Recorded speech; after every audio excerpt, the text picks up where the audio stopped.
దేశానికంటే అతీతుడని feel అవుతాడు Trump. మోడీని కూడా దేశానికంటే అతీతుడని ఫీల్ అవ్వమంటున్నాడు. కానీ మోడీ అట్లా ఫీల్ అవ్వడు. మోడీ దేశం ఫస్ట్ అంటాడు.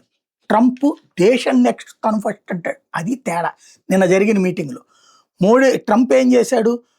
మోడీ నాయకత్వానికి, భారతదేశానికి వ్యూహాత్మక ముడిపెట్టాడు. భారతదేశం మీద దాడి జరిగితే అమెరికా మద్దతు ఇస్తుందని హామీ ఇస్తూ, పాకిస్తాన్‌తో సంబంధాలు కొనసాగించడం, చైనాని శాంతం చేయడానికి, ఇండో పసిఫిక్ ప్రాంతం తగ్గించడం వంటి వాటిని లైట్ తీసుకునేటట్టు చేస్తాడు. సెంట్కామ్ వచ్చేటప్పటికి భారత ఆందోళన తగ్గించడానికి సముద్ర భద్రత మీద సహకారం కొనసాగిస్తామని మళ్ళీ నేను వాగ్దానం చేసుకొస్తాడు. మోడీ సంప్రదింపుల నైపుణ్యాలు బహిరంగంగా ప్రశంసిస్తాడు. వాణిజ్య చర్చల సమయంలో మోడీ భారతదేశపు వ్యూహాత్మక స్వయం ప్రతిపత్తిని వదులుకోలేదు అంటూ నేరుగా అంగీకరిస్తున్నాడు కూడా సచ్చినట్టు.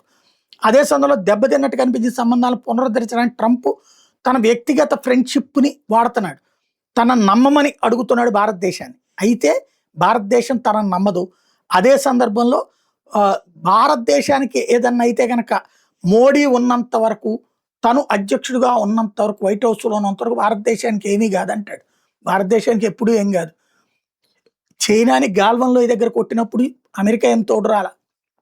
అలాగే అంతకుముందు ఏదైతే డోక్లాన్ దగ్గర కొట్టిన రోజున అమెరికా సహాయం ఏం అడగల భారతదేశం.